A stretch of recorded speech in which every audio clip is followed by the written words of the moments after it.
नमस्कार दोस्तों, स्वागत है आपका अपने YouTube चैनल जीके विद प्रेम पे। आज जो अपने वीडियो लेके आए हैं वो वीडियो राजस्थान में आगामी जो परीक्षाएं होनी है, जैसे तृतीय श्रेणी अध्यापक भर्ती परीक्षा का मुख्य पेपर है, चतुर्थ श्रेणी कर्मचारी का पेपर है, यानी आरपीएससी और अधीनस्थ सेवा चयन बोर्ड के द्वारा जितनी भी परीक्षाएं भविष्य में करवाई जानी है, उन सभी परीक्षा में सम्मिलित हो रहे अभ्यर्थियों के लिए बेहद ही महत्वपूर्ण है।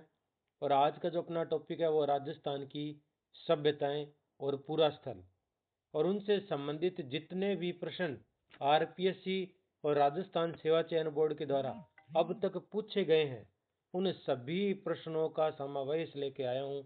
और मैं आपको विश्वास दिलाता हूँ कि इन प्रश्नों में से ही प्रश्न लगभग 70% क्या होते हैं, रिपीट होते हैं। तो ये वीडियो आपके लिए बेहद ही महत्वपूर्ण और सहायक सिद्ध होने वाला है। तो चलो स्टार्ट करते हैं आज के पहले प्रश्न के साथ। और आज के वीडियो का पहला जो प्रश्न है वो प्रश्न है कि बूढ़ा पुष्कर, होकरा, जायल, पूरा स्थल किस काल से संबंधित है। चार आप ऑप्शन आपके सामने हैं: नव पाषाण काल, पूरा पाषाण काल, कांस्य काल या ताम्र पाषाण काल। तो जो बूढ़ा पुष्कर, होकरा, जायल पूरा स्थल है वो पूरा पाषाण काल से संबंधित स्थल है। अब बात करते हैं कि राजस्थान में पूरा पाषाण कालीन कौन कौन से स्थल है। तो सबसे प्राचीन स्थल में नाम आता है डीडवाना का। सबसे प्राचीन जो पूरा पाषाणकालीन स्थल है वो है डीडवाना। डीडवाना के बाद में जायल जो नागौर में है, फिर भानगढ़ अलवर भूतों वाला किला जहाँ है, फिर इंद्रगढ़ बूंदी, दर भरतपुर, होकरा और बूढ़ा पुष्कर अजमेर। ये सारे स्थल राजस्थान में पूरा पाषाण काल से संबंधित स्थल है। तो ध्यान में रखना, इन्हीं में से प्रश्न बनता रहता है। उसके बाद में नेक्स्ट प्रश्न है, भरतपुर जिले के किस गांव में उत्खनन से ताम्रयुगीन सभ्यता के अवशेष मिले हैं। कौन से जिले की बात कर रहा है? भरतपुर जिले की बात कर रहा है और ताम्रयुगीन सभ्यता के बारे में पूछ रहा है। तो चार ऑप्शन आपके सामने हैं। सबसे पहले नंदबई, नोह, रूपवास और कुम्हेर। इनमें से कौन सा स्थल है जहां से ताम्रयुगीन सभ्यता के अवशेष मिले हैं? तो इसका सही आंसर है नोह, भरतपुर। नोह नामक जो स्थान है वो भरतपुर में रूपा रेल नदी के किनारे पर स्थित है। नोह और जोधपुरा दो ऐसे स्थल है जहां से तांबे की कोई सामग्री नहीं मिली है, लेकिन कपीस वर्णी मृद पात्र जो मिला है वो इनका ताम्रयुगीन संस्कृति होने का बोध करवाता है। तो यहाँ से सामग्री नहीं मिली है, कपीस वर्णी मृद पात्र मिला है, जो ये बोध कराता है कि ये जो सभ्यता है ताम्रयुगीन सभ्यता है। तो भरतपुर जिले की कौन सी है? नोह सभ्यता। उसके बाद में तीसरा प्रश्न है, 1870 में, कब की बात कर रहा है? 1870 की। जयपुर और इंद्रगढ़ कहाँ पे है? बूंदी में एक पूरा पाषाण हाथ कुल्हाड़ी की खोज की गई है। कब की बात कर रहा है? 1870 की। स्थान कौन सा है? एक तो जयपुर, दूसरा कौन सा है? इंद्रगढ़ बूंदी। वहां से क्या मिली है? एक कुल्हाड़ी मिली है, हस्त कुठार जिसको बोलते हैं। और किस काल का है? पूरा पाषाण काल का है। उसकी खोज किसने की? चार ऑप्शन आपके सामने हैं: एजी जॉन्स, सीए हैकेट, वीएन मिश्र, आरसी अग्रवाल। इसका जो सही आंसर है वो है सीए हैकेट। 1870 में सीए हैकेट ने जयपुर और इंद्रगढ़ से पत्थर से बनी पूरा पाषाणकालीन हस्त कुठार की क्या की थी? खोज की थी। और ये जो कुल्हाड़ी है, हस्त कुठार जो है, वो क्वार्टर जाइट नामक पत्थर से बना हुआ था। फिर आज का चौथा प्रश्न है, बागोर तिलवाड़ा नामक स्थान मुख्यतः निम्न काल से संबंधित है। यानी बागोर और जो तिलवाड़ा नामक स्थान है ये किस काल से संबंधित है, इससे संबंधित 4 ऑप्शन आपको दिए हुए हैं कि बागोर कहाँ पे है। बागोर कमेंट करके बताएं कि बागोर कहाँ पे है। फिर दूसरा है तिलवाड़ा, दोनों आपको बताने हैं कि ये दोनों के दोनों स्थान कहाँ पर है, राजस्थान के कौन से जिले में स्थित है। तो 4 ऑप्शन मध्य पाषाण काल, पूरा पाषाण काल, निम्न पूरा पाषाण काल या पूर्व हड़प्पा काल। इन चारों में से किस काल से संबंधित है ये दोनों स्थान। तो ये थे मध्य पाषाण काल। इससे पहले हमने बात की थी पूरा पाषाणकालीन राजस्थान में स्थलों की, अब बात कर रहे हैं मध्य पाषाणकालीन राजस्थान में कौन कौन से स्थल है। तो बागोर है भीलवाड़ा में, तिलवाड़ा है बालोतरा या बाड़मेर में। तो इसके अलावा और कौन कौन से स्थल है, तो विराटनगर, कोटपुतली, बहरोड, विराट यानी बैराठ है, सोजत, पाली, धनेरी पाली में है। ये इतने स्थल राजस्थान में किस काल से संबंधित है, मध्य पाषाण काल से। बागोर, तिलवाड़ा, विराटनगर, सोजत और धनेरी। और इनके जो जीवन शैली थी मध्य पाषाण काल की वो थी पशुपालन, आखेटक यानी शिकारी और खाद्य संग्राहक।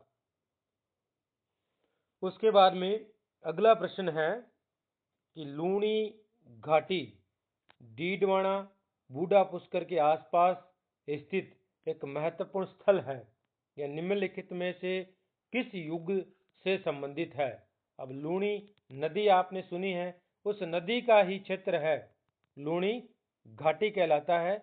और ये लूणी घाटी किस युग से संबंधित स्थल है, और इसमें डीडवाना और बूढ़ा पुष्कर का नाम भी आया है, जो हमने पहले बात की थी कि पूरा पाषाण काल से संबंधित है। राजस्थान में सबसे प्राचीन स्थल कौन सा है, डीडवाना, फिर उसके बाद में बूढ़ा पुष्कर, फिर जायल, फिर भानगढ़, फिर इंद्रगढ़, फिर दर भरतपुर।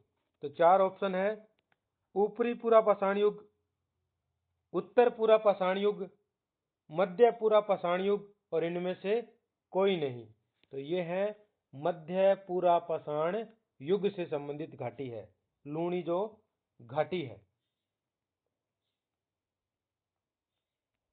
फिर उसके बाद में अगला प्रश्न कि अपने बात करते हैं कि निम्न में से कौन सी फसल के साक्ष्य प्रागैतिहासिक राजस्थान से नहीं मिले हैं। यानी जो प्रागैतिहासिक कालीन राजस्थान था उसमें उस समय इनमें से कौन सी फसल के साक्ष्य नहीं मिलते। 4 ऑप्शन आपके सामने हैं, जौ, चावल, ज्वार, मक्का। अब प्रागैतिहासिक क्या है, ऐसा काल जिसके ना तो लिखित साक्ष्य है और लिखित साक्ष्य नहीं मिले, केवल हम पत्थरों के उपकरणों के माध्यम से ही उस काल के बारे में जानकारी हमें मिलती है, उसे प्रागैतिहासिक काल कहते हैं। तो जौ, चावल, ज्वार, मक्का, इन चारों में से कौन सा ऑप्शन सही है, कौन सी फसल इनमें से नहीं मिली है प्रागैतिहासिक काल में। तो मक्का प्रागैतिहासिक काल में हमें नहीं मिलता। प्रागैतिहासिक काल में मिले फसल जो है उनमें जौ, बाजरा, चावल, ये तीनों के तीनों मिले आहार से। गेहूं, जौ, चना ये मिले हैं कालीबंगा से। फिर उसके बाद में अगला प्रश्न है मेसोलिथिक शब्द का वास्तविक अर्थ, मेसोलिथिक शब्द का वास्तविक अर्थ, शाब्दिक अर्थ क्या है।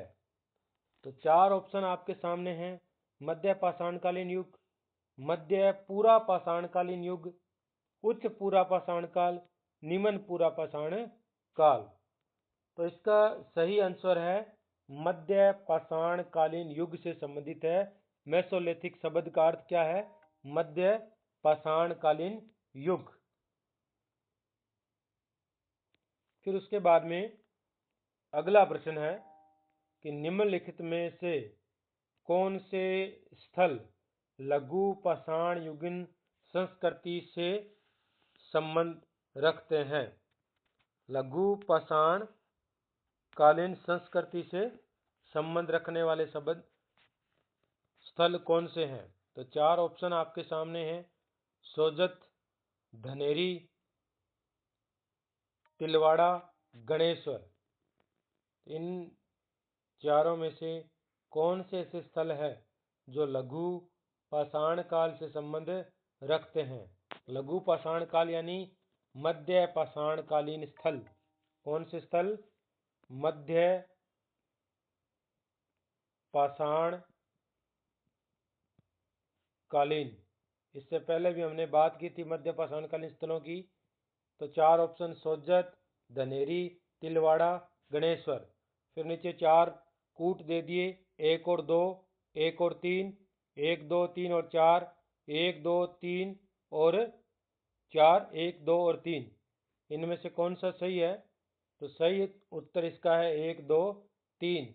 गणेश्वर मध्य पाषाण काल से संबंधित नहीं है। मध्य पाषाण काल को क्या कहते हैं? लघु पाषाण काल। अगला प्रश्न है, निम्नलिखित में से बौद्ध धर्म से संबंधित पुरातात्विक अवशेष कहाँ से मिले हैं? बौद्ध धर्म से संबंधित पुरातात्विक अवशेष। 4 ऑप्शन आपके सामने। नलियासर कहाँ पे है? सांबर में। रेड टोंक में। बैराट विराटनगर। माध्यमिका नगरी चित्तौड़गढ़ को जो बोलते हैं। इसका सही उत्तर जो रहेगा वो रहेगा बैराट से हमें बौद्धकालीन या बौद्ध धर्म से संबंधित अवशेष मिले हैं। राजस्थान में बौद्ध धर्म के अन्य जो महत्वपूर्ण स्थल है उनमें नाम आता है कोलवी, हथियागोड़, विनायक है, ये तीनों के तीनों स्थल हैं झालावाड़ में। भंडारोज, लाल सोट ये है दौसा में। तो ये स्थल राजस्थान में बौद्ध धर्म से संबंधित है। फिर उसके बाद में अगला प्रश्न है कि राजस्थान का प्रमुख पूर्व ऐतिहासिक स्थल तिलवाड़ा किस नदी के किनारे पर स्थित है? तिलवाड़ा की हमने पहले भी बात की थी कि यह मध्य पाषाणकालीन स्थल है जो बालोतरा में स्थित है। किस नदी के किनारे पर स्थित है? 4 ऑप्शन आपके सामने हैं। बेलन, घग्गर, कोठारी या लूणी नदी। तो इसका सही आंसर है लूणी नदी। लूणी नदी के किनारे पर स्थित है तिलवाड़ा का जो सभ्यता स्थल है। घग्गर के किनारे कालीबंगा स्थित है। फिर उसके बाद में अगला प्रश्न है कि निम्नलिखित में से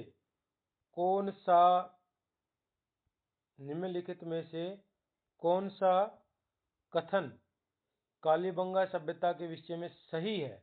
ये आपको बताना है। पहला है कि कालीबंगा में दुर्ग और निचला दुर्ग दोनों प्राचीर युक्त मिले हैं, यानी रक्षा प्राचीर से घिरे हुए मिले हैं। दूसरा है कालीबंगा पुरा स्थल के दक्षिण पूर्व दिशा में जुता हुआ खेत मिला है। दक्षिण पूर्व दिशा में, ये उत्तर, ये दक्षिण, ये पूर्व, ये पश्चिम, यानी इस दिशा में क्या मिला है? जुता हुआ खेत। कालीबंगा सभ्यता की खोज 1952 में अमलानंद घोष ने की थी। फिर कालीबंगा का उत्खनन 1961-62 में बीबी लाल और बीके थापर ने किया था। अब ये 4 ऑप्शन हैं, चारों में से कौन सा कालीबंगा से संबंधित सही कथन है? तो ये चारों के चारों प्रश्न कथन क्या है? सही है। दोनों दुर्ग, जो निचला दुर्ग और दुर्ग रक्षा प्राचीर से घिरे हुए हैं। दक्षिण पूर्व दिशा में खेत मिला है जुता हुआ। 1952 में अमलानंद ने घोष ने खोज की। 1961-62 में बीबी लाल और बीके थापर ने उत्खनन किया था। फिर उसके बाद में अगला प्रश्न है कि निम्नलिखित में से किसी एक अभिकरण ने कालीबंगा के उत्खनन कार्य का उत्तरदायित्व संभाला है? उत्खनन कार्य किसने संभाला? 4 ऑप्शन आपके सामने हैं। राजस्थान पुरातत्व संग्रहालय विभाग जयपुर, भारतीय पुरातत्व सर्वेक्षण नई दिल्ली, दक्कन कॉलेज पुणे, मेलबर्न विश्वविद्यालय ऑस्ट्रेलिया। अब इन चारों में से किसने उत्खनन कार्य करवाया था? तो इसका सही उत्तर जो है वो है भारतीय पुरातात्विक सर्वेक्षण विभाग, नई दिल्ली। ये सीईटी एग्जाम में पूछा गया प्रश्न है। उसके बाद में अगला प्रश्न है कि निम्नलिखित में से कौन सा एक कालीबंगा सभ्यता से संबंधित नहीं है। ये आपको ध्यान में रखना है जब भी एग्जाम हो। नहीं को पहले ही राउंड कर लेना है, क्या पूछ रहा है। नहीं पूछा है, 4 ऑप्शन है। मिट्टी की ईंटों के घर, लोहे के उपकरण, दुर्गीकरण, अग्निकुंड। अग्निकुंड मिले हैं, 7 अग्निकुंड मिले हैं पंक्ति में। दुर्गीकरण हमने पीछे ही पढ़ा था कि दुर्ग और रक्षा प्राचीर, दुर्ग और निचला नगर दोनों रक्षा प्राचीर से घिरे हुए थे, तो उसी को दुर्गीकरण बोलते हैं। लोहे के उपकरण नहीं मिले हैं। क्यों नहीं मिले हैं? क्योंकि ये ताम्रयुगीन सभ्यता है, लोह युगीन नहीं है। लोहे के उपकरण यहाँ से नहीं मिले।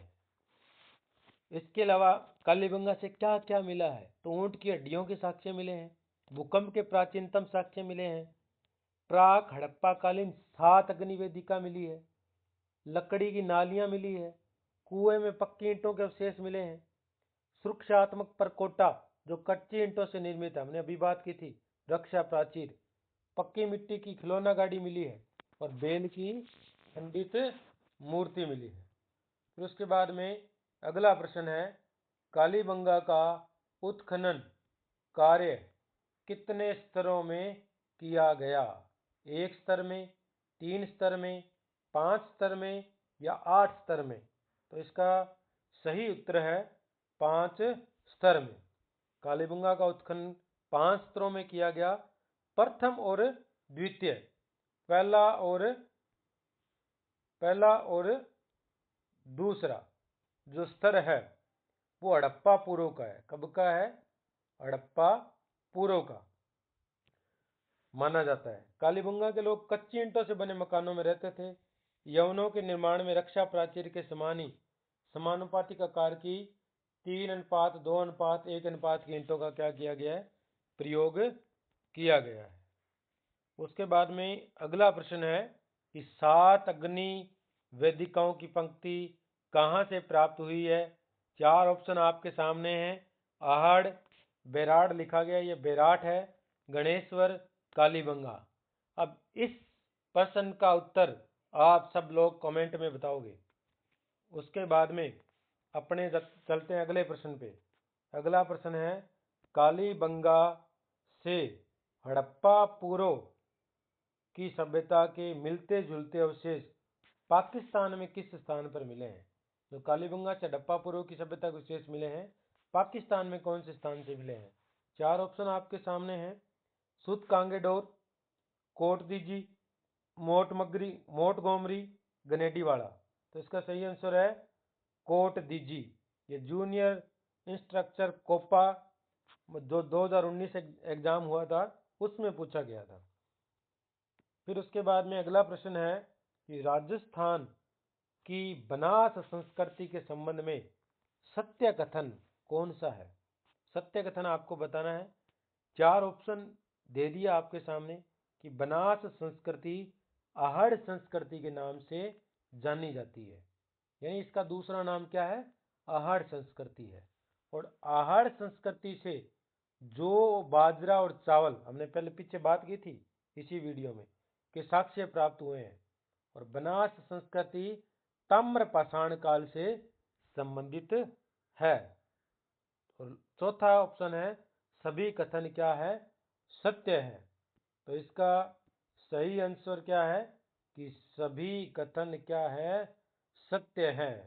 सारे के सारे कि ये आहड़ संस्कृति के नाम से भी जानी जाती है, और आहड़ से जो बाजरा चावल के साक्ष्य मिले हैं, और ये ताम्र पाषाण काल से भी संबंधित है। उसके बाद में अगला प्रश्न है कि निम्नलिखित में से कौन सा स्थान आहड़ से संबंधित क्या कह रहा है? नहीं है। आहड़ से संबंधित नहीं है। तो 4 ऑप्शन आपके सामने, गिलूंड, भगवानपुरा, आबानेरी और रोजड़ी। ये 4 स्थान दे दिए।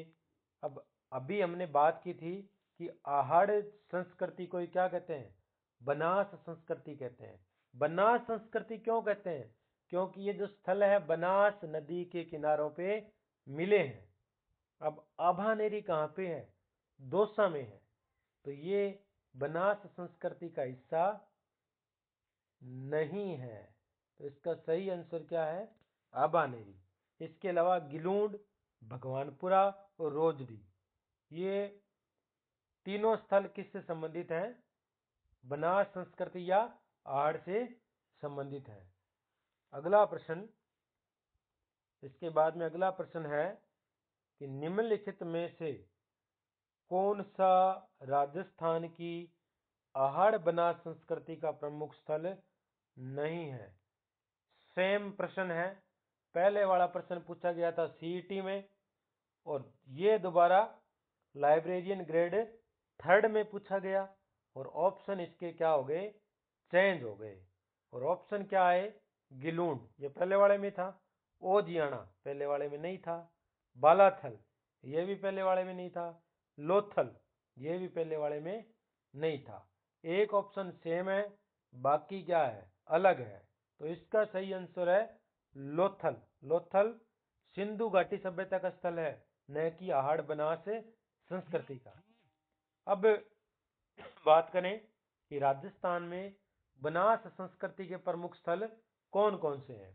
सबसे पहले एक नंबर अहड़, फिर गिलूंड, फिर बालाथल, फिर ओजियाना, फिर पचमता, फिर मलोद, फिर पलोद, खोर, अमोदा, नगोली, चंपाखेड़ी, जोयरा, रोजड़ी, भगवानपुरा। ये सारे के सारे स्थल किससे संबंधित है, आहड़ बनास संस्कृति से संबंधित स्थल है। उसके बाद में अगला प्रश्न है, आहड़ को तम्रवती नाम से भी जाना जाता था, क्यों जाना जाता था, ये आपको बताना है। 4 ऑप्शन आपके सामने, इनमें से कौन सा ऑप्शन इसका कारण था कि इसे ताम्रवती भी कहते हैं। 3 नाम पढ़ लिए हमने, बनास, फिर आहड़, और अब तीसरा नाम आ गया ताम्रवती। तो ऑप्शन 1 है, घर बनाने के लिए धूप में पक्की ईंटों का उपयोग किया जाता था। दूसरा है, जली हुई ईंट का निर्माण पाया गया। तीसरा है, अर्थव्यवस्था शिकार और पशुपालन पर आधारित थी। चौथा है, बड़ी संख्या में तांबे के औजार व उपकरण मिले हैं। तो सही आंसर क्या है इसका, चौथा ऑप्शन, तांबे के औजार मिले इसलिए इसको क्या कह दिया, ताम्रवती नाम से इसको जाना गया है। उसके बाद में अगला प्रश्न है कि आहड़ में खुदाई के बाद एक 4000 साल पुरानी ताम्र पाषाण कालीन संस्कृति की खोज की गई थी, जिसे खाली जगह नामक एक टीले के नीचे दबा दिया गया था। यानी आहड़ में खुदाई के दौरान 4000 साल पुरानी ताम्र पाषाणकालीन संस्कृति की हमने खोज की। वो कौन से टीले के नीचे दबी हुई थी। 4 ऑप्शन आपके सामने हैं, धूलकोट, पानी का टीला, रामस्तूप, अहरवाल। धूलकोट, अहरवाल, रामस्तूप या पानी का टीला। तो सही उत्तर है इसका धूलकोट। तो चौथा नाम भी हमको मिल गया आहड़ सभ्यता का। आहड़ सभ्यता, आहड़ बनास संस्कृति, ताम्रवती और ये धूलकोट। प्राचीन शिलालेखों में आहड़ का पुराना नाम क्या मिलता है, ताम्रवती मिलता है। और 10वीं 11वीं शताब्दी में से अघाटपुर भी कहा गया, और अघाट दुर्ग के नाम से भी जाना जाता है। आहड़ सभ्यता को धूलकोट भी कहा जाता है। तो इसका सही आंसर क्या है, धूलकोट है। उसके बाद में अगला प्रश्न है कि आहड़ सभ्यता का उत्खनन कार्य 1953 में सर्वप्रथम किसके निर्देशन में हुआ था। तो ग्रेगरी पोशल, रतनचंद्र अग्रवाल, अमलानंद घोष, अक्षय कीर्ति व्यास। प्रश्न आहड़ सभ्यता के उत्खनन से संबंधित है। सन है 1953। सबसे पहले किसके निर्देशन में उत्खनन हुआ। 4 ऑप्शन आपके सामने। इसका सही आंसर है अक्षय कीर्ति। व्यास के द्वारा 1953 में सबसे पहले आहड़ का क्या किया गया, उत्खनन किया गया। इसके बाद में 1953-56 में रतनचंद्र अग्रवाल द्वारा उत्खनन किया गया और उसके बाद में 1961-62 में एच.डी. सांकलिया के द्वारा भी इसका उत्खनन किया गया।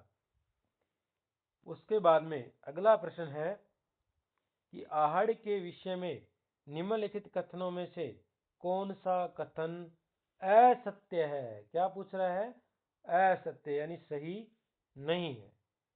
पहला है मिट्टी अथवा कच्ची ईंटों से निर्मित भवन अब उपलब्ध नहीं है। आहड़वासी दीवारों एवं नींवों को मजबूत एवं सौंदर्य युक्त बनाने हेतु मिट्टी के क्वार्टज के टुकड़े एवं चिप्स के सम्मिश्रण का प्रयोग करते थे। तीसरा ऑप्शन है आवासीय भवनों की नींव ईंटों की होती थी।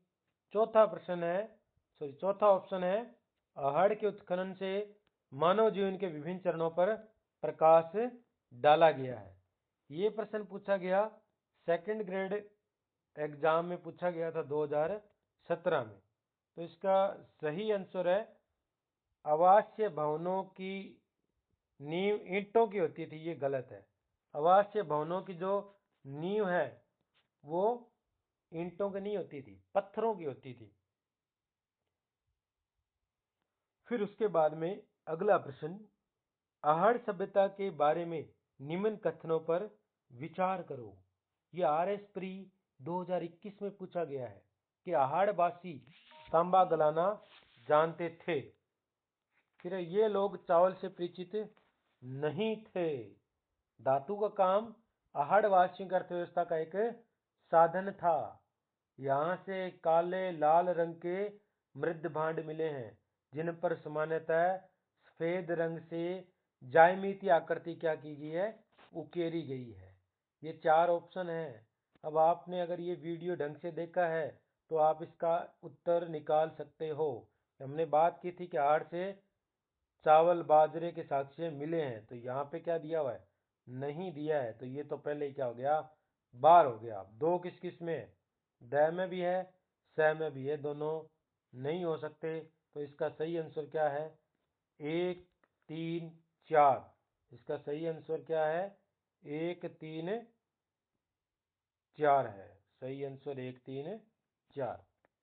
फिर उसके बाद में अगला प्रश्न है, अनाज रखने के बड़े मर्द भांड यानी जिनके अंदर अनाज रखा जाता था, ऐसे बड़े मर्द भांड जिन्हें गोरे एवं कोठे कहा जाता है, तो निम्नलिखित में से कौन से स्थल से प्राप्त होते हैं। गोरे या कोठे किस स्थल से मिले हैं, तिलवाड़ा से, तिलवाड़ा बाड़मेर, बूढ़ा पुष्कर अजमेर, आहड़ उदयपुर, पीलीबंगा हनुमानगढ़ से। तो इसका सही आंसर है आहड़ उदयपुर से गोरे व कोठे मिले जिनमें क्या रखा जाता था, अनाज रखा जाता था। अगला प्रश्न है, लाल काले मृद भांड वाली संस्कृति का प्रमुख केंद्र कौन सा था।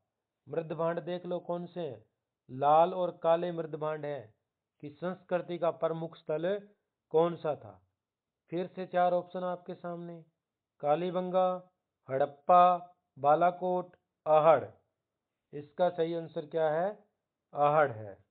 कालीबंगा हनुमानगढ़ में, हड़प्पा सिंधु घाटी सभ्यता का स्थल है जो पाकिस्तान में है, बालाकोट उदयपुर में और आहड़ उदयपुर में, बालाकोट पाकिस्तान में, सॉरी बालाथल उदयपुर में।